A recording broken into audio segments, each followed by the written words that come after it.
Today, Metro Councilwoman Cindy Fowler announced she is trying to create a charging committee to start the process of removing Councilman Anthony Piagentini. It's our top story tonight at 5. I'm Shay McAllister. And I'm Doug Profit. As you'll remember, Piagentini was found guilty of 6 ethics violations just last week.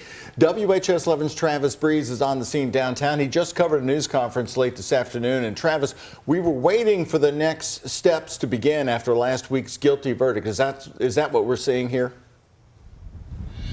It is, Doug. The Democrats just wanted to come forward today, 1 week after the Ethics Commission's findings, and tell us that they are very close to forming the charging committee. And once that charging committee is formed, then it will decide whether or not to bring formal charges. But Councilwoman Fowler was very clear that they have more than enough interest to get the 5 people needed to officially form that commission.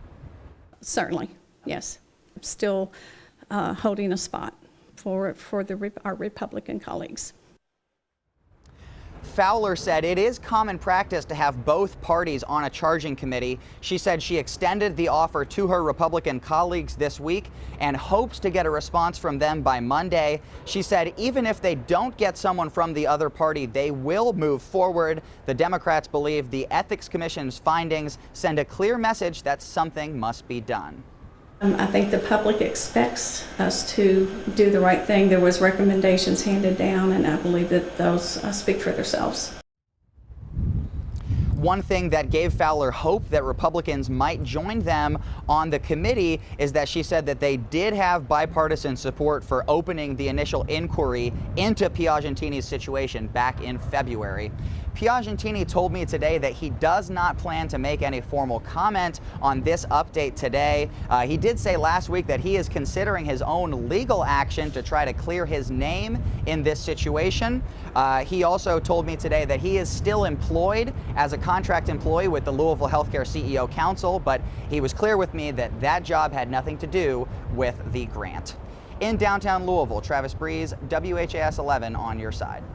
Travis, thanks for the update. Well, the Louisville Metro Council does have a meeting tonight, but we're not expecting any more updates on this particular case to come from it.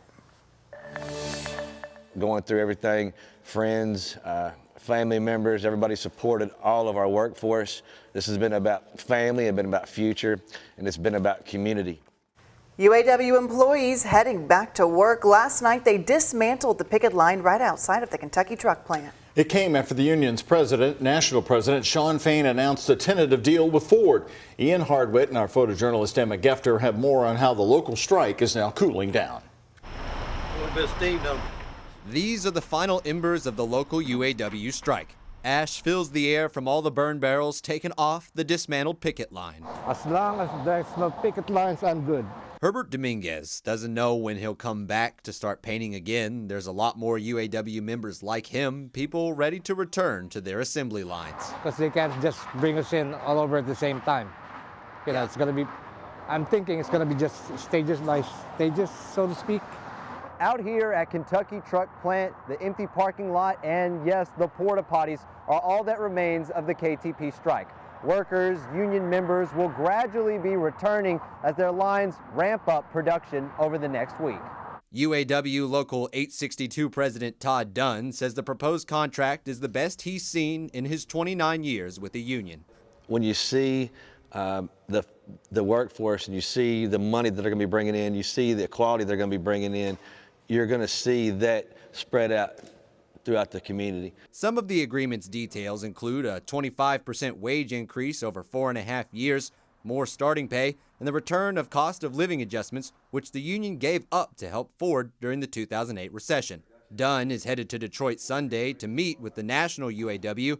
It's also when union members are expected to receive more of the contract to review. In Louisville, Ian Hardwitt, WHAS 11 on your side. The tentative agreement still needs to be approved by a vote from the UAW members here. November 12th is when the local UAW president Todd Dunn says he expects to run the polls, and they are still trying to figure out a location to host that election. Right now here at 5, take a close look at this new video. It's a hole in the ground. That's all that remains of 6213 Applegate Lane in Highview, where the home once filled with dangerous chemicals used to stand. Now it's been reduced to its foundation by the EPA. Only concrete remains. And we learned today that finally the work is over. It's the news that so many people living in that Highview neighborhood have been waiting and waiting to hear. City officials sharing today all of the hazardous chemicals and debris have been removed and will all be shipped off by the end of the day. Senior reporter Isaiah Kim Martinez and senior photojournalist Alyssa Newton give us an up-close look at what's left and explain the next steps.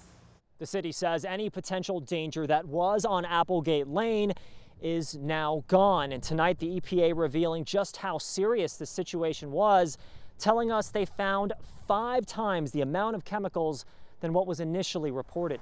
We're well over 100 different chemicals found in the house. Where possible, we've removed trays and racks of chemicals out of the house. But now EPA Federal On-Scene Coordinator Chuck Berry says it's full steam ahead, saying by the end of the day Thursday, all hazardous material will have been removed and taken to temporary storage at an MSD facility. And the risk of explosion, reaction, and fire is over. That very message from the Louisville mayor sent by text to people living along Applegate Lane. How does it feel to get that text message? Very relieved.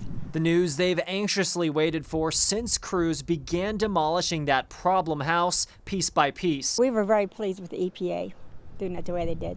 Linda Edwards, living along that same street, is now breathing easy. We were really worried. All the neighbors were saying, hope they don't burn this down. You know, this could be terrible. The controlled burn option was quickly taken off the table after the EPA first came on site several weeks ago. This process worked exactly as it's supposed to.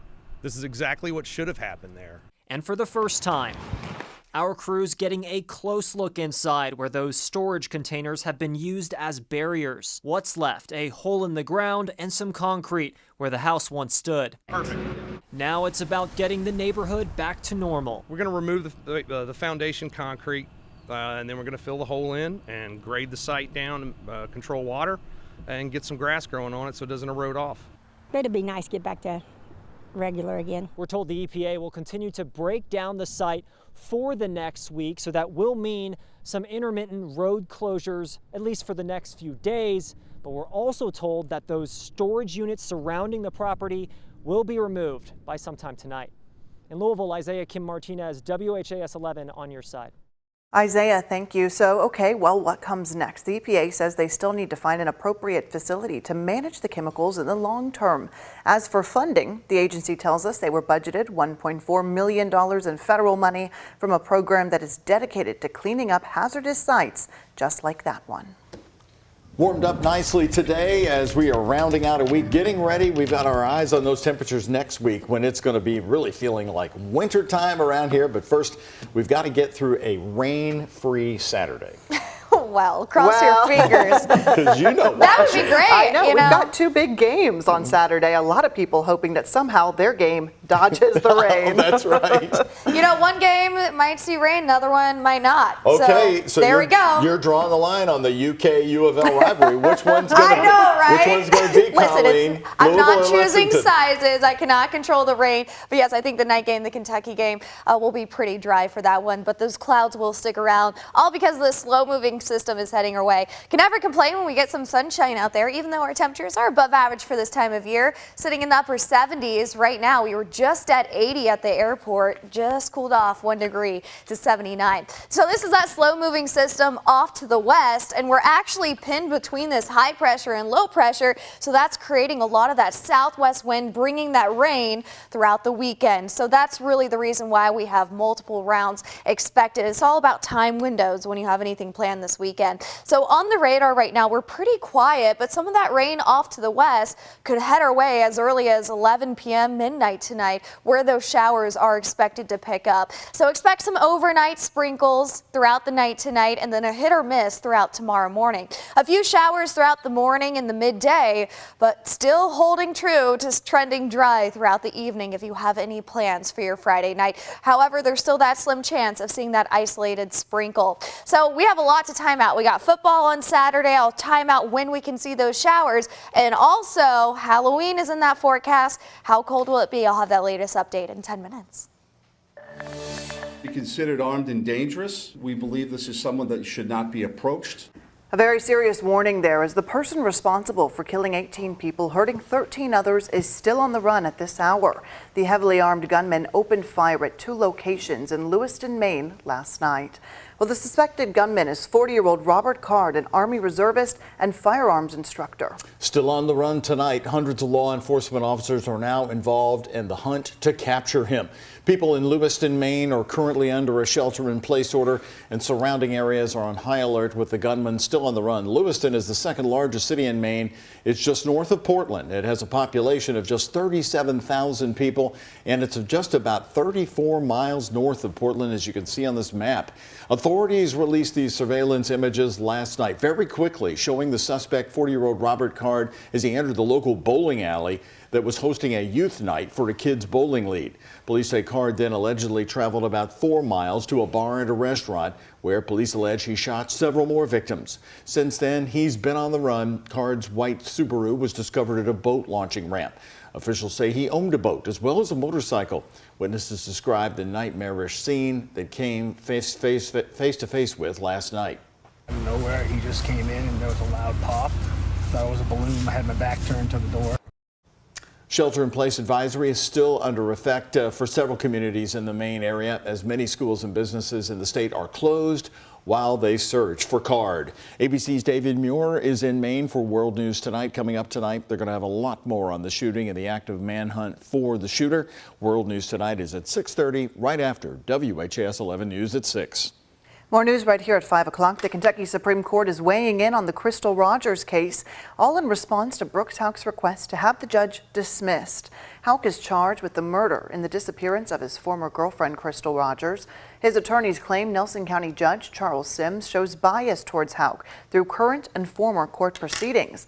Well, now Kentucky Supreme Court Chief Justice Lawrence B. Van Meter is responding to the request, sending it back to the Nelson County courtroom. The Chief Justice wants the attorneys to ask Judge Sims to recuse himself. If Sims declines, Sims will be asked to submit his own countervailing facts or considerations. The Chief Justice says at that point he will review the facts and determine whether to designate a regular or retired justice or judge of the court of a special justice and a special judge. This is just the latest court document in the case. Houck's attorneys have also asked the Kentucky Court of Appeals to review Judge Sims' decision to keep him on a $10 million bond. A federal grand jury has indicted the founder and the CEO of Veterans Club. Army veteran Jeremy Harrell is accused of fraudulently receiving more than $100,000 worth of unemployment benefits from Veterans Affairs. Now, the indictment says Harrell started receiving the benefits in 2011 and agreed to tell the VA if he returned to work. Back in 2019, Harrell founded Veterans Club, providing veterans with services like housing assistance and vocational training. Investigators say Harrell's volunteer work with the organization shows that he was capable of maintaining employment, making him ineligible to receive those benefits. Now, we contacted Harrell, but we were told that he could not comment at this time. His first court appearance on this is scheduled for next Wednesday. The man charged in one of Louisville's most heinous homicides could be facing the death penalty. Bryce Rhodes is accused of killing 14-year-old Larry Ordway and 16-year-old Maurice Gordon back in 2016 after police say the teens watched him kill another man. Graphic body cam footage showed the scene when police found the boys' bodies, stabbed, tortured, and burned in an abandoned lot in West Louisville. Rhodes went on to pick up more charges while in jail, including attempted escape, when the jail staff said he tried to dig out a hole in the cinder block, terroristic threatening, and assault on officers. At one point, Rhodes was brought into the courtroom restrained and wearing a face mask after officials say he was spitting and attacking officers. Today, in court, his attorneys presented a motion that their client is intellectually disabled by IQ test and should not be a candidate for the death penalty. Look at functionality. I put it at 51. That means this is 50 and below is you're in trouble. He was hanging on the fringes, I thought. Hanging on, and just to be clear, hanging on the fringes of what? Hanging on the fringes of being able to function in society. The prosecution argued they believe Rhodes didn't put any effort into the IQ tests, and that's how he got that lower score. The hearing lasted several hours today, well into the afternoon. At last check, the judge had not released her decision on the death penalty.